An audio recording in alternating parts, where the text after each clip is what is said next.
May 12, 1945. The Burmese jungle is a wall of oppressive darkness, slick with monsoon mud.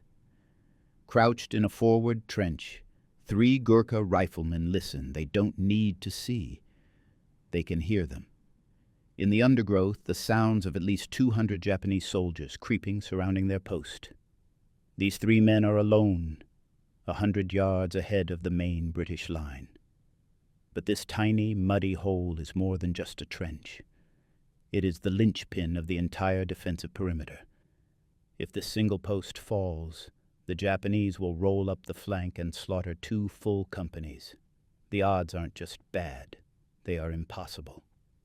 At 1:20 in the morning, the night explodes. A grenade arcs through the darkness and lands just outside the trench. While others might freeze, Rifleman Lachhiman Gurung acts. He scoops it up, hurls it back toward the enemy. The blast illuminates the jungle, revealing dozens of Japanese soldiers rushing their position. Seconds later, another grenade tumbles inside the trench. Again, Gurung snatches it and throws it back, where it detonates in midair. This isn't panic. This is reflexes honed by brutal training. This is a veteran warrior in complete control. A third grenade lands, this time at his feet. Gurung's training takes over. He instinctively reaches down to hurl it back, but this time he's a fraction of a second too late. The grenade detonates in his hand. The blast is catastrophic. It tears the fingers from his right hand.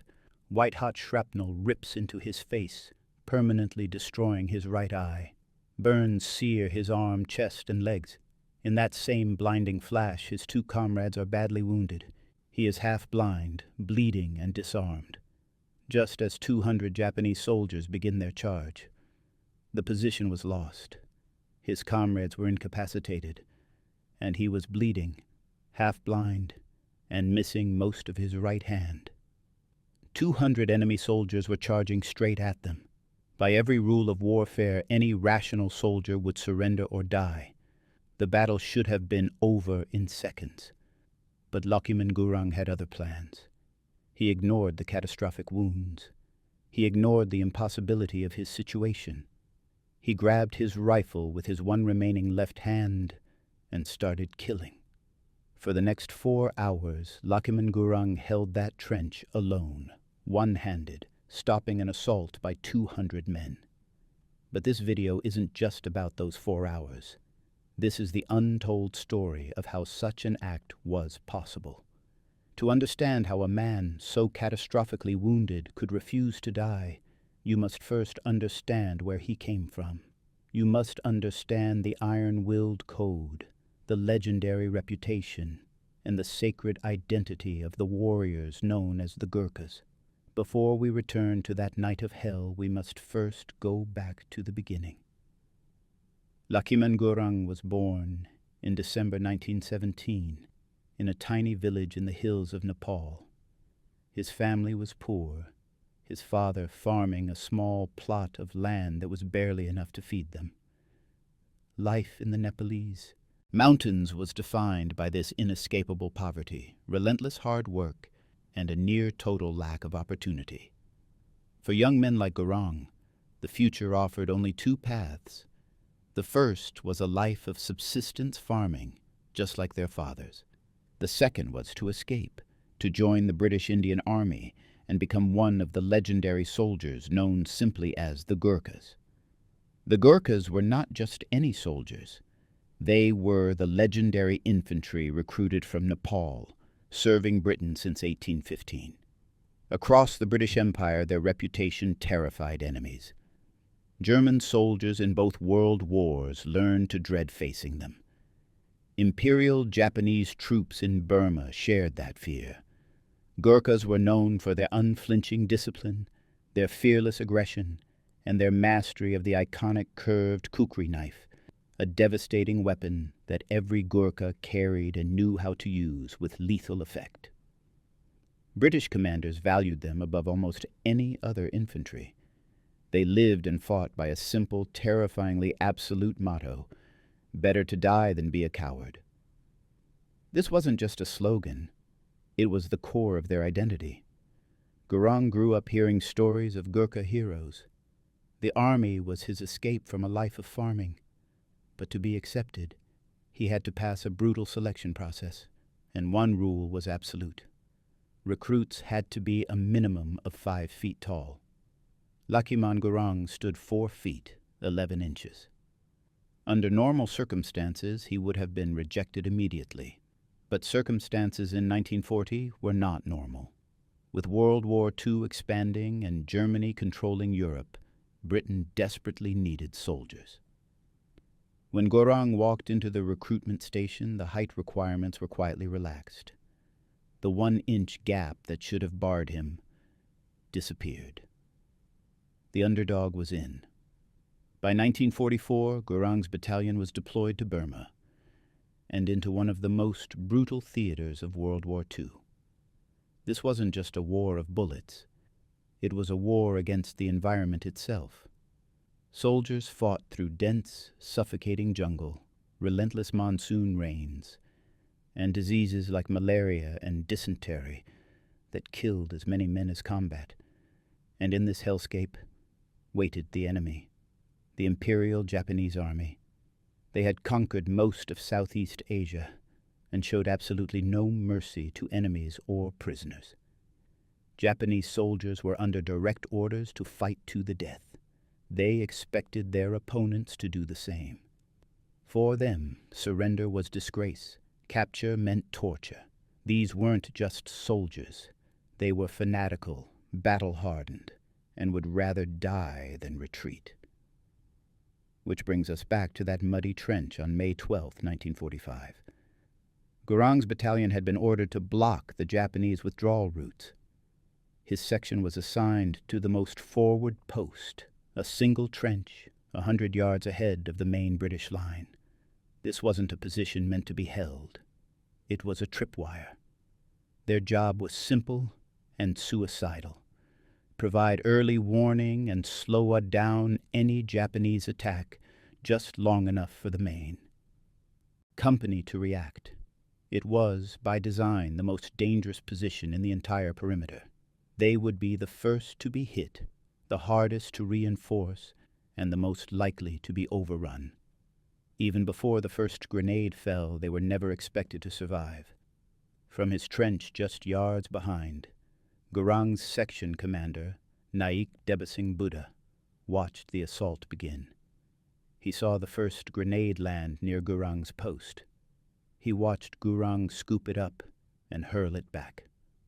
Seconds later, another grenade fell in the trench. Again he saw Gurung grab it and throw it out, where it exploded in midair. Then a third grenade arced through the darkness and landed at Gurung's feet. Buddha watched Gurung bend down to pick it up. This time it detonated. The blast was catastrophic, a blinding flash of orange and black.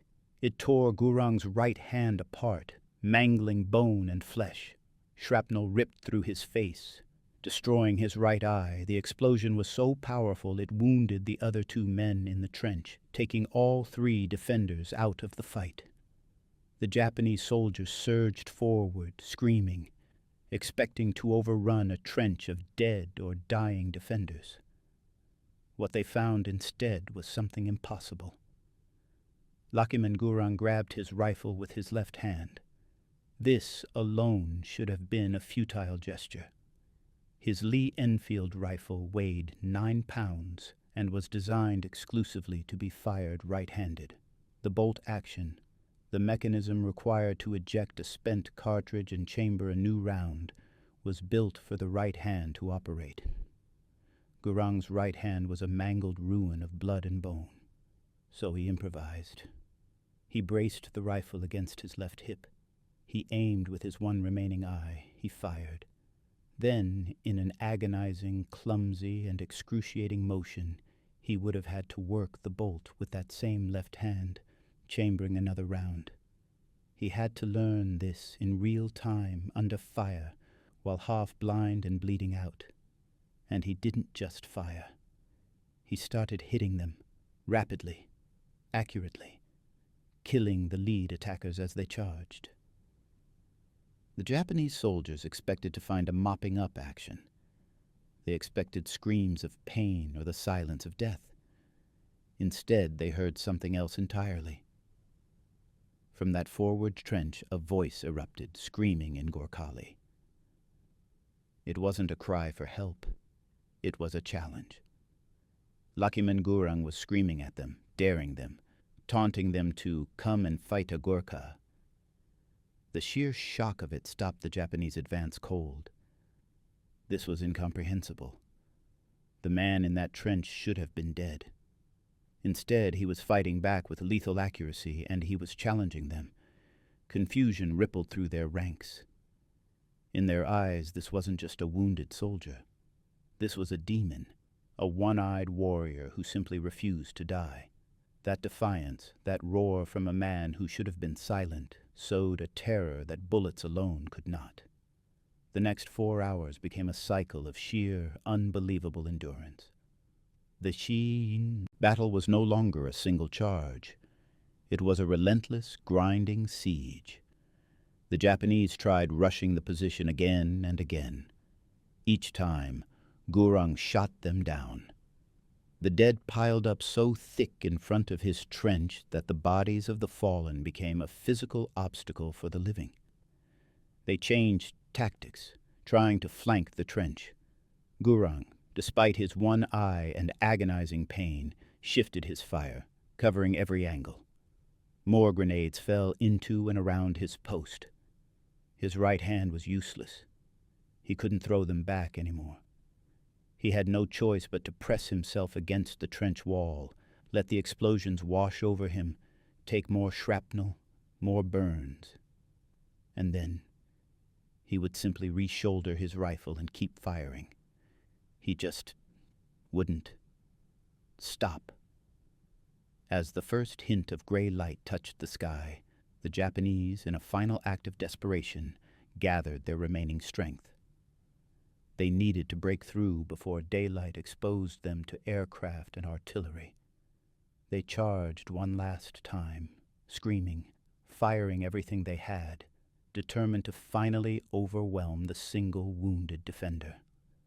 Lachhiman Gurung met them with his last rounds of ammunition.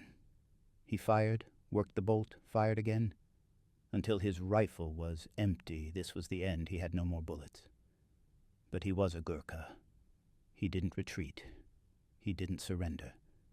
He grabbed his kukri knife, the curved blade every Gurkha carried. If they reached his trench, he would kill them with steel. One-handed, half-blind, bleeding out, he would fight with that knife until they killed him or he killed them all. Better to die than be a coward.